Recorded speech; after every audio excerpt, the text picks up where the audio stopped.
Hey kids, welcome to HAS Productions. Reverend Bill, what's shaking, baby? Same thing's always shaking, baby. All right, so let's talk about consoles.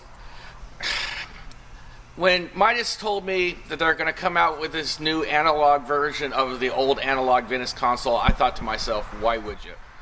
The first console wasn't that hot, overpriced, underqualified, Ferrari name brand on the front of it, freaking Pinto under the hood. Hey, dude, I bought one of those. Yeah, well, you know what? Look at your feet, dude.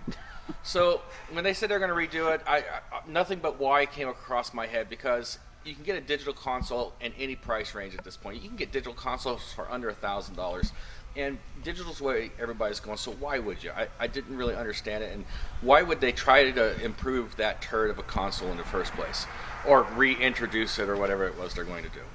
So with all these questions looming over my head, I reluctantly agreed to take on this console to do this product review, and wasn't particularly happy about it. But so, let's talk about all things that was wrong with the original version of it.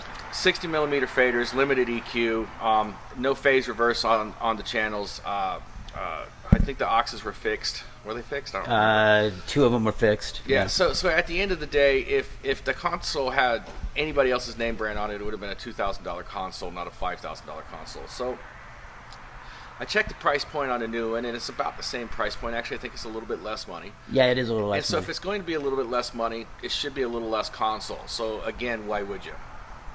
Well, I guess the reason you would do it is if you already have a bunch of compressors and gates and reverbs sitting in your rack that you can't get $3 for on eBay anymore because everybody's gone digital. So why wouldn't you at that point? You already got the freaking crap to go with it, right? So buy a cheap digital console or analog console and move forward.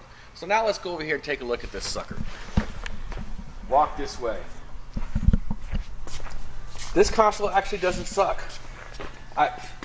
Somebody else must have designed this. There's no way the original guy designed this, because this console has real faders on it. It has real EQ on it. It has switchable auxes on it. It actually has a phase reverse. It has this Firewire thing, which Reverend Bill will get into it a little later for you. I mean, this console has real world shit on it. Can I say shit? Yep. All right. It has real world shit on it. So it sounds good. It looks good. It's got all the in and outs you'd ever freaking need. You can use it as a recording console, freaking live console, whatever you want to do with it. So now I ask the question, why wouldn't you?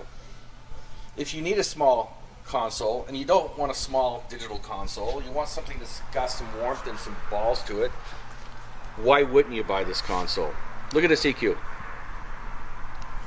Why wouldn't you want that? Honestly, this console's awesome.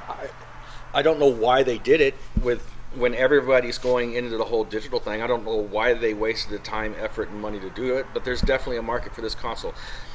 I didn't feel like there was a market for the last console, but they sold 1 million of them, so what do I know?